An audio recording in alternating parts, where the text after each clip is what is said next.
Bismillahirrahmanirrahim.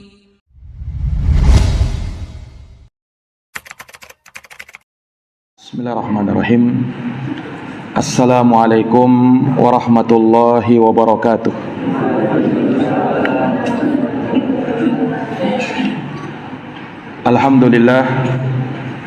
Alhamdulillahi rabbil alamin. Wassalatu wassalamu ala al-mab'uthi rahmatan lil alamin, nabiyyina Muhammadin wa ala alihi wa sahbihi ajma'in. Subhanaka la ilma lana illa ma 'allamtana innaka antal alimul hakim. Allahumma 'allimna ma yanfa'una wanfa'na bima 'allamtana wa zidna ilman ya karim. Rabbi shrah li sadri wa yassir li amri wahlul 'uqdatan min lisani yafqahu qawli. Amma ba'd. Ma'asyaral muslimin wal muslimat, Bapak dan Ibu sekalian, jamaah salat maghrib yang dirahmati dan dimuliakan oleh Allah. Alhamdulillahi bi ni'matihi tatimmu shalihat. Segala puji hanya bagi Allah yang dengan nikmat-nikmatnya tertunai segala amal-amal kebajikan. Salawat dan salam semoga terkirimkan selalu kepada junjungan kita Nabi Agung Nabi Besar Muhammad sallallahu alaihi wasallam, kepada keluarga, para sahabat, serta orang-orang yang senantiasa meniti jalannya sampai hari kiamat. Ma'asyaral muslimin wal muslimat, Bapak dan Ibu sekalian yang dirahmati oleh Allah. Satu ayat di dalam Al-Quranul Karim yang tidak asing bagi kita, sering kita dengarkan dan sering dibacakan di mimbar-mimbar Jumat.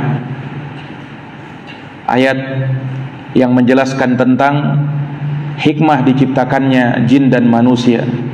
Surat Az-Zariyat 56. Wa ma khalaqtul jinna wal insa illa liya'budun.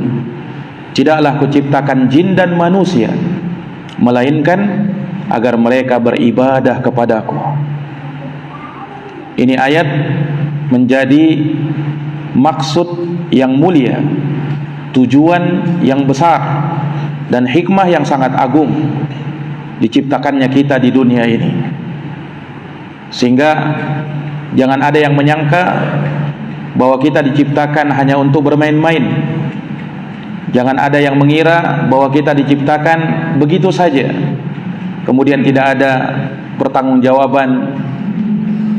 Kita hidup sekedar makan, minum, tidur, kemudian meninggal, lalu tidak ada apa-apa berikutnya.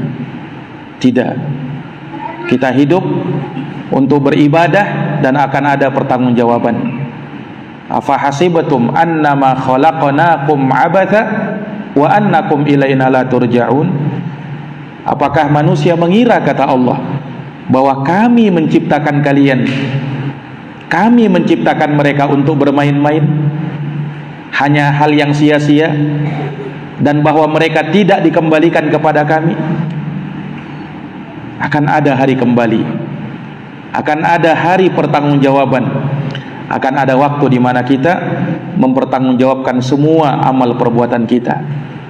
Ayahsabul insanu ayyutraka suda. Apakah manusia mengira dibiarkan begitu saja tanpa ada perintah dan tanpa ada larangan? Kita diciptakan pasti ada perintah. Kita diciptakan ada larangan-larangan. Perintah untuk kita jalankan, larangan untuk kita tinggalkan. Perintah jangan sampai kau telantarkan, larangan jangan sampai kau langgar. Hadis Arba'in An-Nawawiyah yang akan kita bacakan pada kesempatan malam hari ini, Al-Haditsus Thalathun, hadis yang ke-30.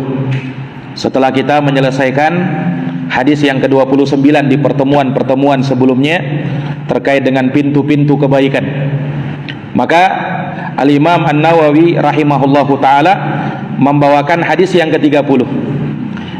Kata beliau, An Abi Tha'labata Al-Khushani Jurthum ibnu Nashir radhiyallahu anhu an Rasulillah sallallahu alaihi wasallam qala inna Allah ta'ala farada fara'id fala tudayyi'uha wa hadda hududan fala ta'taduha wa harrama asya'a fala tantahikuha wa sakata an asya'a rahmatan lakum ghaira nisyan fala tabhatu anha.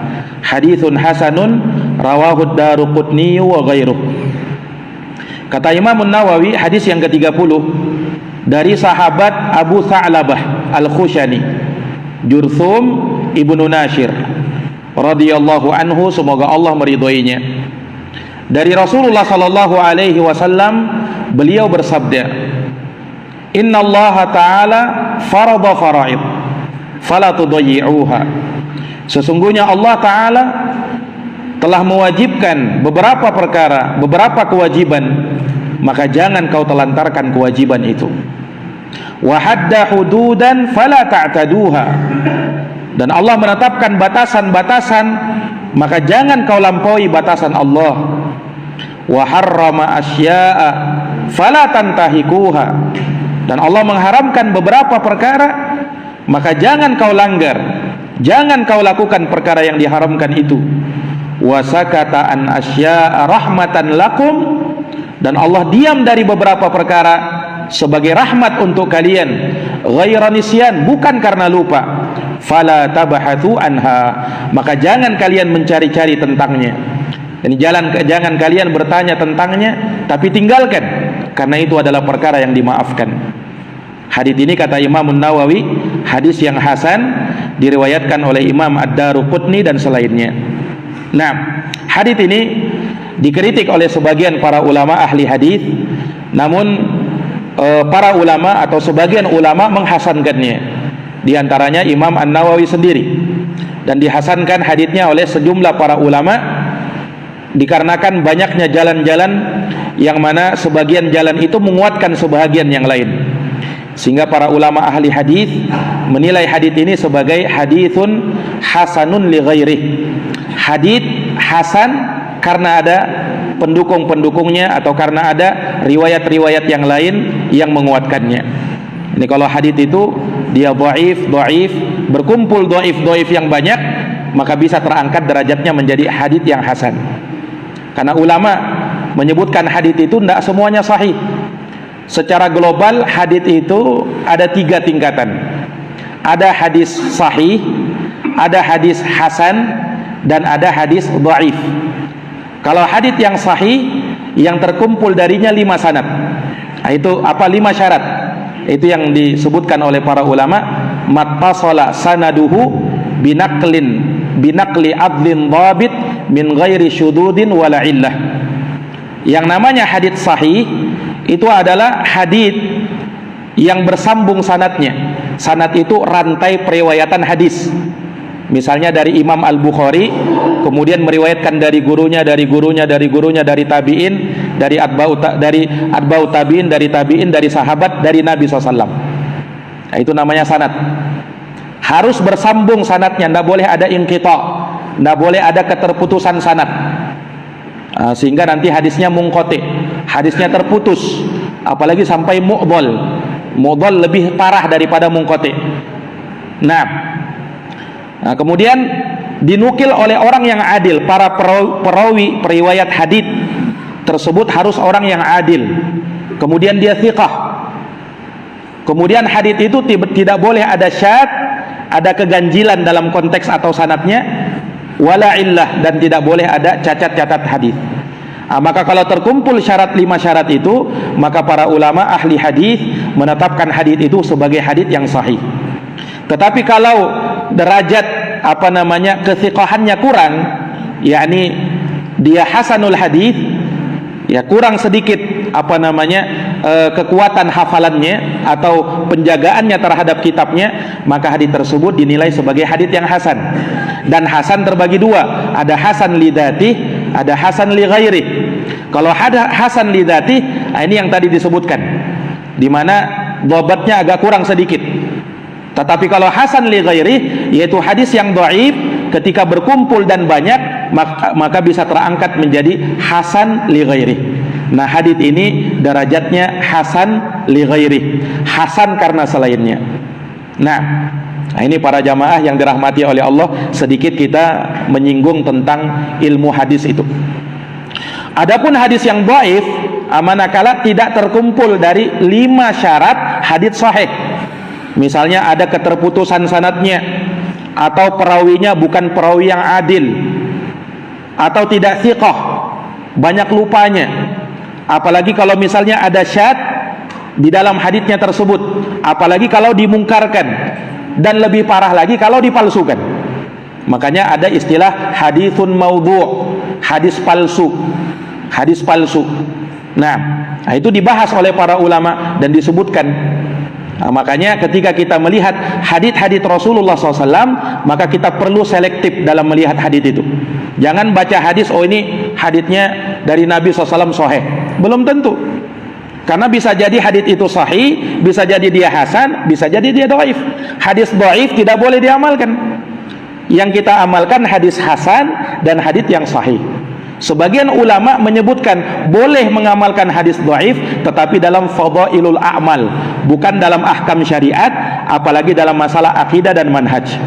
Nah, itu mereka tetapkan syarat-syarat yang disebutkan oleh para ulama, diantaranya Imam An-Nawawi sendiri. Nah, hadits-hadits yang terkumpul dalam kitab Arba'in Nawawi ini, nah, kebanyakannya kalau bukan seluruhnya adalah hadits-hadits yang sahih. Adalah hadits-hadits yang sahih, dan setidaknya maknanya benar karena didukung oleh riwayat-riwayat yang sahih. Makanya kita baca hadis Arba'in Nawawi ini mulai dari hadis pertama sampai sekarang hadis yang ke-30. Nah, itu semuanya adalah hadits-hadits yang sahih atau minimal hadits-hadits yang hasan. Para jamaah yang dirahmati dan dimuliakan oleh Allah Subhanahu wa taala. Hadits ini bersumber dari sahabat Abu Tha'labah Al-Khushani. Ini bukan namanya. Abu Tha'labah itu kunyahnya. Al-Khushani itu nisbatnya, nisbat kepada qabilahnya. Kebetulan Abu Tha'labah Al-Khushani ini berasal dari qabilah Khusyainah. Nah, maka dia dinisbatkan kepada Khusyainah itu menjadi Al-Khushani. Menjadi Al-Khushani. Abu Tha'labah Al-Khushani. Namanya adalah Jurthum bin Nashir. Nah, namanya sendiri diperselisihkan oleh para ulama. Bahkan Imam Nawawi menyebutkan ada 30 pendapat tentang namanya beliau itu. Tetapi yang beliau kuatkan adalah Jurthum ibnu Nashir. Ini yang dikuatkan oleh Imam An-Nawawi rahimahullahu ta'ala.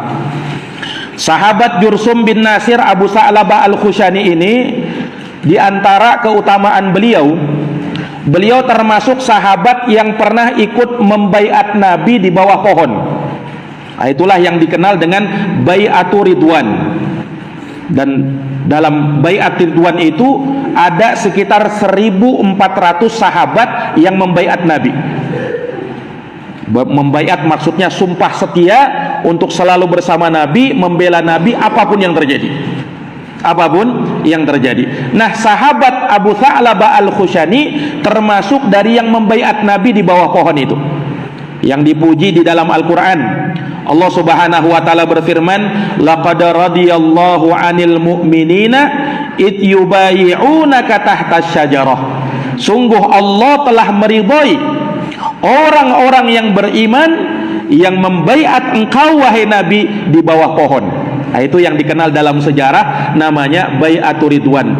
Ada sekitar 1.400 sahabat membaiat Nabi di ketika itu bersama Nabi, dan salah satunya adalah Abu Tha'labah Al-Khushani. Dan Rasulullah menyebutkan mereka yang pernah berbaiat dengan Bai'atu Ridwan bersama Nabi, la yadkhulun nara ahadun bai'a tahta syajarah. Kata Nabi, tidak masuk neraka orang-orang yang pernah berbaiat denganku di bawah pohon, yaitu baiat Ridwan. Nah, ini jaminan tidak masuk neraka. Kalau tidak masuk neraka, pasti masuk surga kalau begitu. Nah, inilah keutamaan sahabat Abu Tha'labah Al-Khushani. Beliau masuk Islam ketika terjadi perang Khaybar. Sebelum perang Khaybar, Abu Tha'labah Al-Khushani masuk Islam, dan beliau ikut perang Khaybar. Perang Khaybar itu perang melawan Yahudi, Pak. Karena Yahudi itu mereka terbagi menjadi beberapa kabilah. Ada kabilah Khaybar, Yahudi. Ada kabilah Qainuqa, itu Yahudi juga.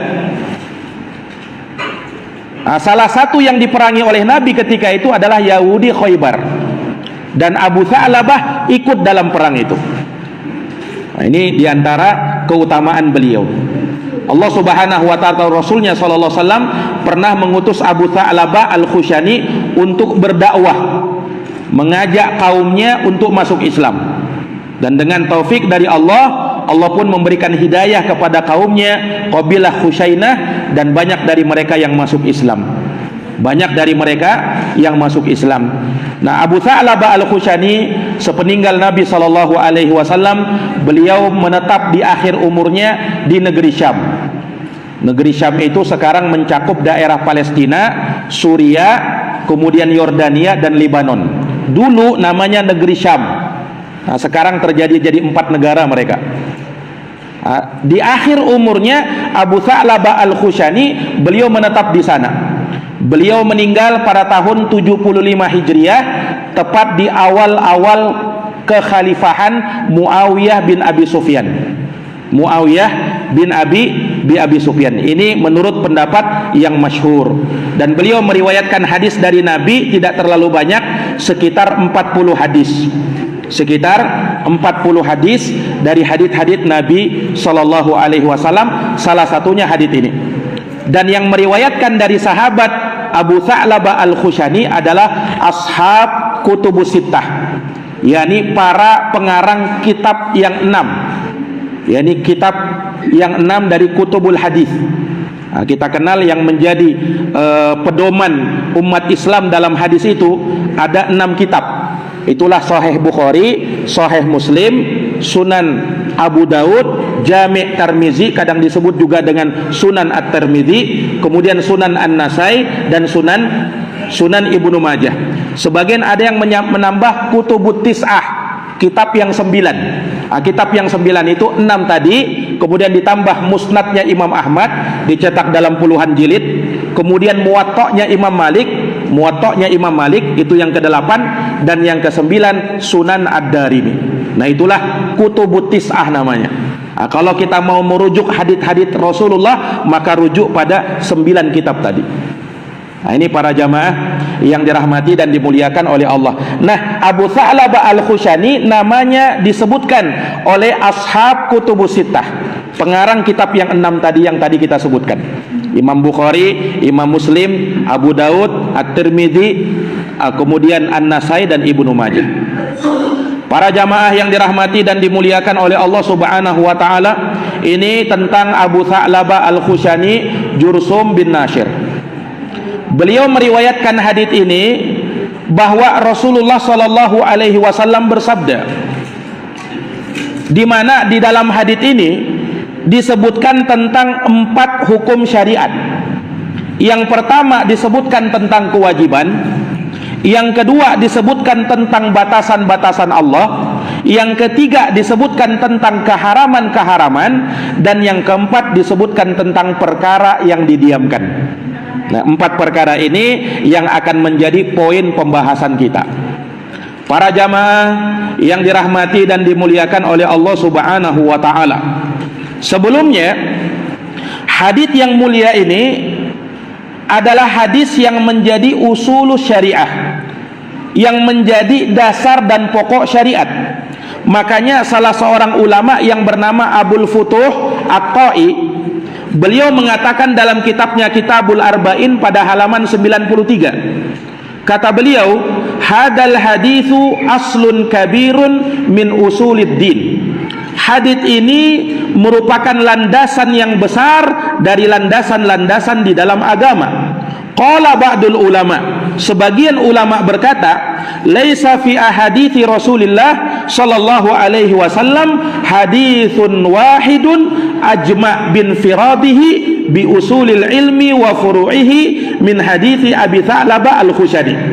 Kata sebagian ulama, tidak ada hadits-hadits Rasulullah yang paling mengumpulkan pokok-pokok agama, pokok-pokok ilmu, dan permasalahan-permasalahan furu', cabang-cabang ilmu agama, melebihi hadis Abu Tha'labah Al-Khushani ini.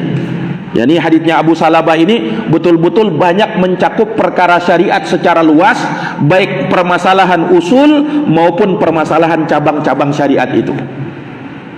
Nah, ini keutamaan hadis ini. Wa man amila bihadzal hadis wa amtathala bi wasiyati Rasulillah fihi faqad hadzas shawab wa aminal iqab.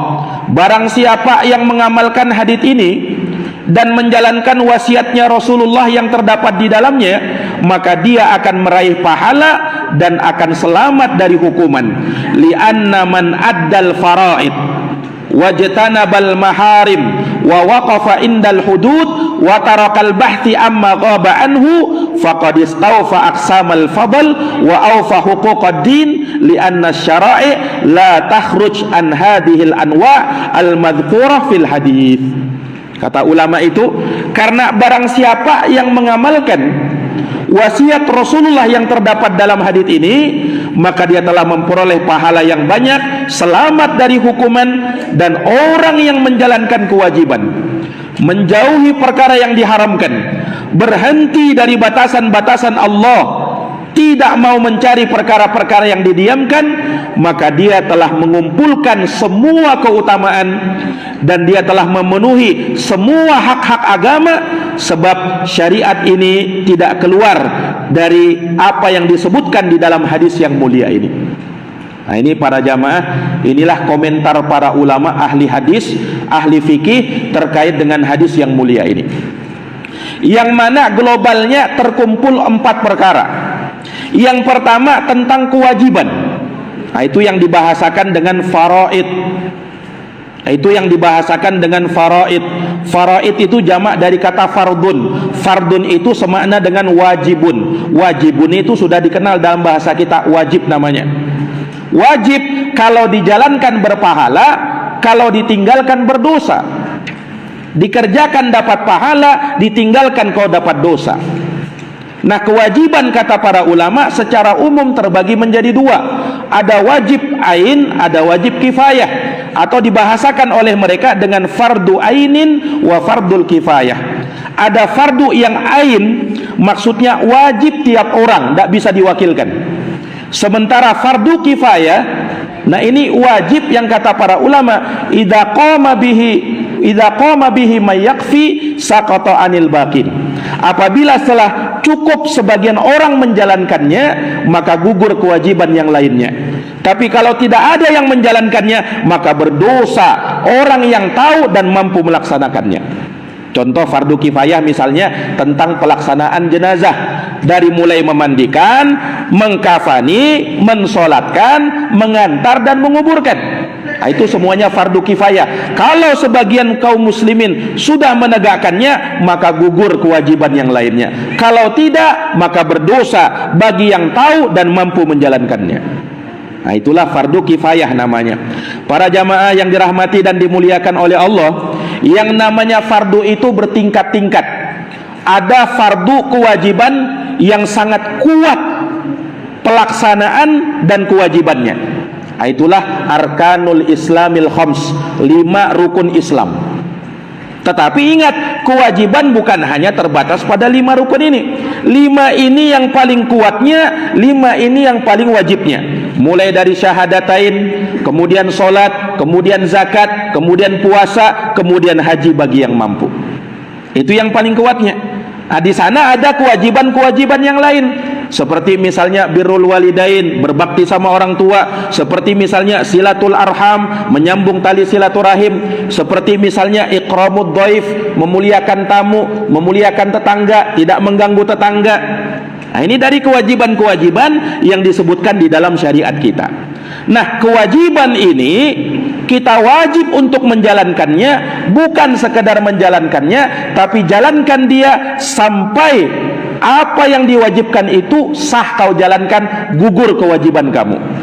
Makanya kita perlu memperhatikan apa yang menjadi syaratnya, apa yang menjadi rukun-rukunnya. Karena setiap apa yang Allah wajibkan, baik itu sholat, baik itu puasa, entah itu zakat, haji, umroh, semuanya ada syaratnya, semua ada ketentuannya, semua ada rukun-rukunnya. Jalankan kewajiban itu agar dia sah, sesuai dengan apa yang ditentukan oleh Allah Subhanahu wa taala. Nah, ini para jamaah yang dirahmati dan dimuliakan oleh Allah Subhanahu wa taala. Nah, jangan sampai salah. Kewajiban lebih utama daripada amalan-amalan sunnah. Sebab kewajiban lebih dicintai oleh Allah Subhanahu wa taala daripada amalan-amalan sunnah. Rasulullah pernah bersabda, "Wa ma taqarraba ilayya 'abdi bi syai'in ahabba ilayya mimma aftaradtuhu alaihi." Tidaklah hambaku mendekatkan dirinya kepadaku dengan perkara yang lebih aku cintai ketika dia melakukan perkara-perkara yang aku wajibkan. Jadi yang wajib lebih dicintai oleh Allah Subhanahu wa taala daripada yang sunnah. Maka jangan sampai seseorang semangat menjalankan sunnah tapi dia lalai dari menjalankan perkara-perkara yang wajib. Wah Ustaz, bukankah menjalankan yang sunnah besar pahalanya? Betul. Rakaatul fajri khairin minad dunya wa ma fiha. 2 rakaat sunnah sebelum subuh lebih baik daripada dunia dan seisinya. Berarti kan lebih utama Ustaz. Oh tidak. Kalau sunnah subuh kita pahami dia sangat utama, apalagi fardunya, apalagi sholat subuhnya, tentu lebih utama lagi. Karena kaedahnya kewajiban lebih besar dan lebih utama daripada yang sunnah, daripada yang hukumnya sunnah. Maka jangan sampai kita semangat sholat malam, sholat tahajud, sementara sholat subuhnya kita tinggalkan. Nah, ini keliru. Semangat menyumbang anak yatim, semangat bersedekah kepada orang miskin, tapi berinfak untuk keluarganya sendiri dia lalaikan. Sebab berinfak untuk keluarga, menafkahi keluarga, hukumnya wajib. Sementara memberikan sumbangan atau misalnya memberikan sumbangan kepada fakir miskin atau kepada anak yatim, hukumnya sunnah. Bukan artinya tidak dijalankan, jalankan, tapi setelah kau tunaikan kewajibanmu. Nah, ini para jamaah yang dirahmati dan dimuliakan oleh Allah Subhanahu wa taala. Bersedekah, luar biasa bersedekah, tapi dia lalaikan yang namanya kewajiban, yaitu zakat. Karena zakat diwajibkan oleh Allah, sementara sedekah itu hukumnya sunnah. Semangat menjalankan umroh, tetapi haji dia telantarkan. Padahal haji rukun Islam. Orang berapa kali pun dia umroh, tapi dia tidak haji, tidak bisa mengangkat kewajiban hajinya. Ada sebagian orang umroh tapi dia tidak haji. Ya kalau memang menunggu haji karena lama, ya kan, akhirnya dia umroh dulu, ya silahkan. Tapi kewajiban kita kalau mampu untuk haji, maka daftar haji. Tidak boleh dia telantarkan. Karena haji itu rukun Islam. Nah, ini para jamaah yang dirahmati dan dimuliakan oleh Allah Subhanahu wa taala. Maka dengan kita menjalankan kewajiban berarti kita telah mentaati Allah dan Rasulnya. Sebab yang memerintahkan menjalankan kewajiban adalah Allah dan Rasulnya. Allah berfirman di dalam Al-Quran, "Wa ma atakumur rasulu fakhuduh wa ma nahakum anhu fantahu." Apa yang didatangkan oleh Rasul maka ambil dia, dan apa yang dilarangnya maka tinggalkanlah dia. Maka tinggalkanlah dia. Wa atiullah wa atiur rasul. Taatlah kamu kepada Allah dan taatlah kamu kepada Rasul. Maka yang namanya kewajiban kita jalankan, fala tudayyi'uha. Jangan sekali-kali kau telantarkan yang namanya kewajiban itu. Sebab menelantarkan kewajiban hukumnya dosa. Menelantarkan kewajiban hukumnya dosa. Nah, ini para jamaah yang dirahmati dan dimuliakan oleh Allah. Nah, untuk mengetahui dan kita bisa menjalankan kewajiban-kewajiban itu, maka pelajari hal-hal yang wajib itu. Nah, makanya kita diwajibkan untuk belajar ilmu agama. Dan belajar ilmu agama juga kewajiban, juga fardu dia. Rasulullah bersabda, "Thalabul ilmi faridatun ala kulli muslim." Menuntut ilmu, kata Nabi, adalah fardu atas setiap muslim dan muslimah. Sebab bagaimana dia mau menjalankan kewajiban sementara dia tidak tahu ilmunya? Dia harus tahu ilmunya dulu. Nah, ini para jamaah yang dirahmati dan dimuliakan oleh Allah Subhanahu wa taala. Ini yang pertama. Allah Subhanahu wa taala wajibkan kepadamu beberapa kewajiban. Maka fala tudayyi'uha. Jangan sekali-kali kau telantarkan kewajibanmu itu. Kemudian yang kedua, wa hadda hududan. Dan Allah Subhanahu wa taala juga telah menetapkan batasan-batasan, fala ta'taduha. Maka jangan sekali-kali kau langgar batasan-batasan itu, jangan sekali-kali kau melampaui batasan-batasan Allah Subhanahu wa taala. Terkait dengan batasan-batasan Allah, para ulama membaginya menjadi 3. Ada yang menyatakan bahwasanya batasan-batasan Allah di sini maksudnya perkara-perkara yang diizinkan oleh Allah untuk dikerjakan. Nah, yang diizinkan oleh Allah untuk dikerjakan itu 3. Yang wajib, yang sunnah, dan yang mubah. Jangan kau lampaui 3 ini. Kalau sudah kau lampaui, maka masuk dalam perkara yang makruh, masuk dalam perkara yang haram. 2 hal ini, makruh dan haram, dua-duanya dilarang di dalam syariat. Tetapi berbeda, kalau haram kau jalankan, kau lakukan, itu berdosa, kau tinggalkan berpahala. Kalau makruh kau kerjakan, tidak berdosa, utamanya tapi ditinggalkan. Karena makruh juga dilarang. Makruh itu juga dilarang di dalam syariat. Makanya para ulama ahli usul fikih menafsirkan atau mendefinisikan makruh itu manaha anhu syari' la ala sabilil ilzam. Beda kalau haram, manaha anhu syari' ala sabilil ilzam. Yang namanya haram adalah apa yang dilarang oleh syariat dan harus kau tinggalkan. Kalau makruh, apa yang dilarang oleh syariat, menunjukkan bahwa makruh itu juga dilarang, tetapi la ala sabilil ilzam. Pelarangannya tidak terlalu tegas, tidak terlalu dikuatkan. Tapi jangan diremehkan yang makruh itu. Akan makruh juga Ustaz, tidak apa-apa kalau begitu. Bukan, bedakan antara mubah dengan makruh. Kalau mubah baru boleh, kalau makruh utamanya kau tinggalkan. Karena apa? Yang makruh ini kalau kita terlalu banyak mengerjakannya bisa sampai kepada yang haram. Makruh, akhirnya meningkat kepada yang haram. Nah, ini para jamaah yang dirahmati dan dimuliakan oleh Allah Subhanahu wa taala. Nah, ketika dia melampaui batasan Allah, berarti melakukan perkara yang diharamkan oleh Allah Subhanahu wa taala, maka dia telah melampaui batasan-batasan Allah. Allah berfirman di dalam Al-Quran, tilka hududullah, itulah batasan-batasan Allah, fala ta'taduha, jangan kau lampaui batasan Allah. Wa may yata'adda hududallah, siapa yang melampaui batasan-batasan Allah, faulaika humudz zalimun, mereka itulah orang-orang yang zalim, kata Allah. Jangan kau lampaui. Sama Pak, ketika Allah Subhanahu wa taala tetapkan batasan-batasan syariat itu sampai di sini.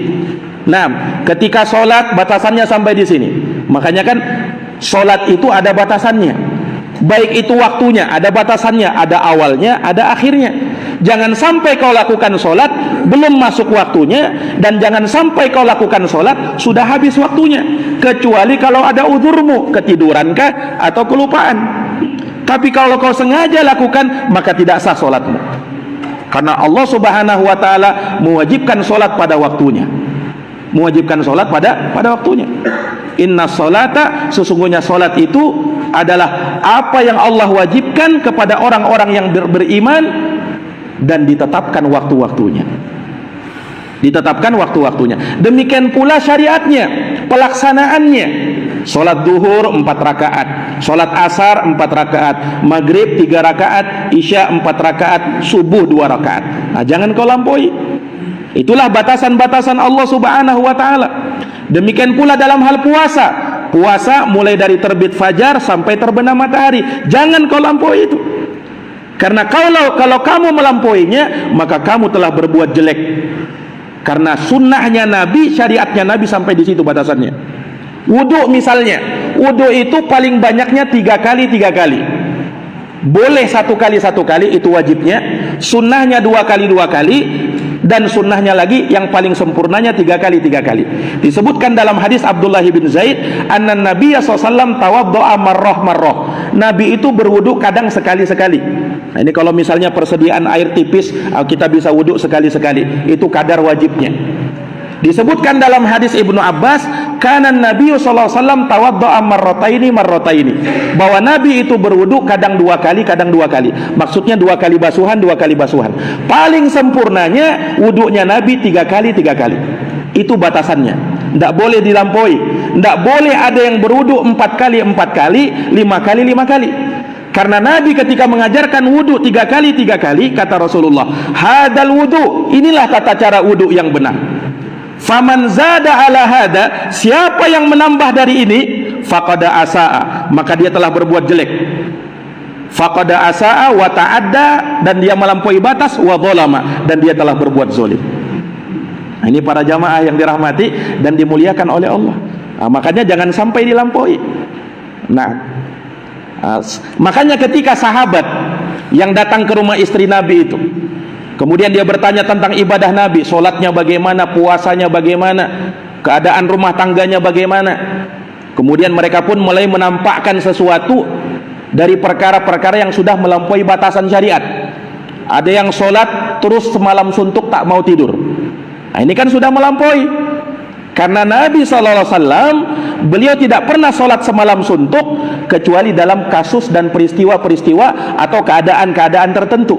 Tidak setiap hari beliau melakukan seperti itu. Nah, Nabi SAW itu tidur, kemudian sholat bangun di sepertiga malam terakhir, ya. Setelahnya beliau menjalankan qiyamul lail atau sholat tahajud. Nah, ini sahabat mau mempraktekkan setiap harinya sholat semalam suntuk dan tidak mau tidur.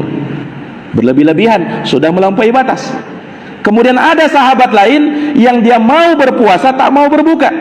Ini kan melampaui batas. Walaupun bagus yang kau lakukan, kau sholat, kau puasa, tetapi kalau melampaui batasannya jadi jelek dia. Yang satunya mau fokus beribadah, tidak mau menikah. Kan niatnya bagus ini kan. Yang satunya mau sholat, hebat sholatnya. Yang satunya mau puasa, hebat puasanya. Yang satunya tidak mau nikah karena mau fokus agama. Tapi karena melampaui batas syariat, Nabi larang, Nabi tegur, tidak boleh kau lakukan seperti itu. Karena melampaui batasan syariat.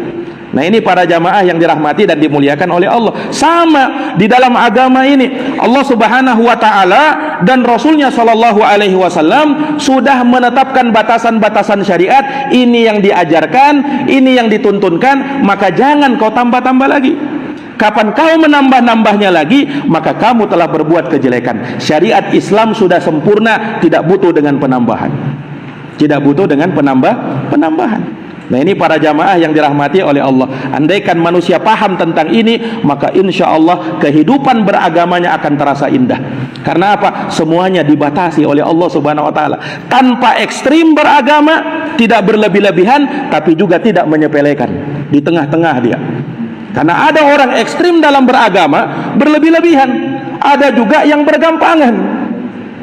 Islam tidak seperti itu. Islam berada di antara dua kutub ini. Tidak ekstrim dan tidak menyepelekan. Berarti di tengah-tengah dia. Wa kadzalika ja'alnakum ummatan wasata. Demikianlah umat Islam itu dijadikan sebagai umat yang pertengahan. Nah, ini para jamaah yang dirahmati dan dimuliakan oleh Allah Subhanahu wa taala. Ini penafsiran yang pertama tentang hududullah. Sebagian ulama ada juga yang menafsirkan bahwa hududullah, batasan-batasan Allah, yaitu segala yang Allah Subhanahu wa taala tetapkan di dalam Al-Qur'an dari permasalahan-permasalahan agama. Misalnya terkait dengan masalah urusan faraid. Faraid itu sama juga dengan urusan mawaris, yakni hukum-hukum tentang warisan. Allah Subhanahu wa taala telah menetapkan batasan-batasan warisan, yakni hukum-hukumnya. Makanya dipelajari dalam fikih Islam, namanya fiqhul mawarith, fikih tentang pembagian harta warisan. Kalau ada orang yang meninggal, maka hartanya diwarisi oleh anak keturunannya, diwarisi oleh keluarganya, diwarisi oleh kerabatnya, dan itu ada ketentuannya. Jadi jangan langsung dibagi rata, semuanya dapat rata sama, karena itu melanggar batasan Allah. Allah Subhanahu wa taala tetapkan lidzakari mislu habdil unsayain. Misalnya, untuk bayaran untuk jatah laki-laki 2 kali dari jatah perempuan. Yani kalau laki-laki dapat 2, perempuan dapat 1. Jangan sampai ada yang berkata, kalau begitu Islam tidak adil, Ustaz. Oh tidak, Islam menerapkan keadilan dengan seadil-adilnya. Tetapi yang namanya adil bukan harus sama rata. Yang namanya adil bukan harus sama rata. Nah, kenapa Islam menetapkan bahwa jatah laki-laki lebih banyak daripada jatah perempuan? Karena laki-laki yang menafkahi, perempuan dinafkahi. Makanya Allah Subhanahu wa taala berfirman, Ar-rijalu qawwamuna 'alan nisa. Laki-laki adalah pemimpin bagi para wanita. Bima faddalallahu ba'dahum ala ba'd, karena Allah mengutamakan sebagian mereka atas sebagian yang lain. Wa bima anfaqu min amwalihim, dan karena laki-laki menafkahi perempuan sementara perempuan dinafkahi. Maka wajar ketika syariat menetapkan jatah laki-laki 2 daripada jatah perempuan kalau terjadi pembagian harta warisan. Nah, ini para jamaah sekalian yang dirahmati dan dimuliakan oleh Allah Subhanahu wa taala. Makanya di dalam ilmu waris ada jatah 1/2, ada jatah 1/3, ada jatah 1/4, ada jatah 2/3, ada jatah 1/6, ada jatah 1/8. Nah, ini semuanya ada hukum-hukumnya, Pak. Makanya ditentukan di dalam syariat itu. Dan Allah Subhanahu wa taala menetapkan, wa tilka hududullah, itulah batasan-batasan Allah. Wa may yuti'illaha wa rasulah, barang siapa yang taat kepada Allah dan Rasulnya, yudkhilhu jannatin, maka dia akan masuk ke dalam surga, tajri min tahtihal anhar, mengalir dari bawahnya sungai-sungai, khalidina fiha, kekal mereka di dalamnya, wa dzalikal fawzul azim, itulah keberuntungan yang paling besar. Itu ketika Allah menyebutkan tentang pembagian harta warisan. Nah, ini para jamaah yang dirahmati oleh Allah. Nah, demikian pula misalnya dalam hukum talak, dalam hukum cerai. Subhanallah, Islam itu sempurna mengatur bukan hanya dalam hal pernikahan. Ketika pernikahannya mungkin tidak bisa dilanjutkan dan harus bercerai, maka ada di sana permasalahan tentang ahkamut tolak, hukum-hukum seputar talak. Nah, terkait dengan talak itu juga ada batasan-batasannya. Karena Allah berfirman di dalam Al-Quran, bahkan ada suratnya, Pak, surat At-Tolak namanya. Saking syariat memperhatikan batasan-batasan tentang masalah talak ini. Ada satu surat di juz 29 itu, surat At-Tolak namanya. Nah, itu tentang hukum-hukum talak, hukum-hukum cerai. Allah berfirman di ayat yang pertama, ya ayuhan nabi, wahai nabi, idza talaqatumun nisa, kalau kamu mentalak istri-istrimu, fatalliquhunna liiddatihinna wa ahsul iddah, maka talaklah mereka di mana mereka bisa menghitung masa iddah mereka, dan hitunglah masa iddah itu. Wattaqullaha rabbakum, bertakwalah kalian kepada Tuhan kalian. La tukhrijuhunna min buyutihinna, kalau kamu mentalak istrimu, jangan kau usir dari rumahmu. Wala yakhrujna illa ayatina bifahishatin mubayyinah, dan kalau mereka ditalak, maka perempuan juga jangan langsung keluar dari rumahnya, kecuali kalau mereka melakukan perbuatan yang keji yang sangat jelas. Wa tilka hududullah. Nah, kemudian Allah tutup, itulah batasan-batasan Allah. Wa may yata'adda hududallah, siapa yang melanggar batasan-batasan Allah, faqad zalama nafsah, maka dia telah mendolimi dirinya sendiri. Makanya hukum talak itu diatur di dalam agama, Pak. Ketika seorang mentalak istrinya, tidak sembarangan. Ketika dia mau menceraikan istrinya, dia lihat dulu, kalau dia talak istrinya dalam keadaan dia haid, maka haram hukumnya. Dia harus mentalaknya dalam keadaan dia suci, dan dia tidak boleh menggaulinya kemudian setelahnya dia mentalaknya, karena tidak boleh. Kemudian talak itu ada 2, ada talak bain, ada talak raj'i. Ini dalam hukum Islam, talak itu sampai 2, namanya talak 1 dan talak 2. Itu talak raj'i, boleh rujuk setelah itu ketika dia mau rujuk. Tapi kalau sudah talak bain, talak 3, maka tidak sah lagi yang namanya rujuk, sampai istrinya ini menikah lagi dengan orang lain, baru bercerai dan baru bisa nikah lagi. Ini terkadang sebagian orang tidak tahu tentang masalah hukum ini, cerai-cerai aja istrinya, nah, bisa gawat.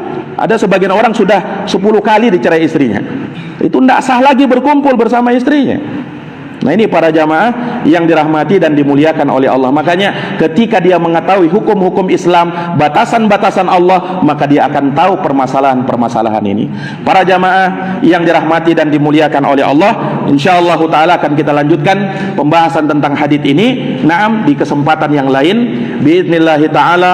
Wallahu taala alam bisawab. Subhanakallahumma wa bihamdika asyhadu an la ilaha illa anta astaghfiruka wa atubu ilaik. Wassalamu alaikum warahmatullahi wabarakatuh.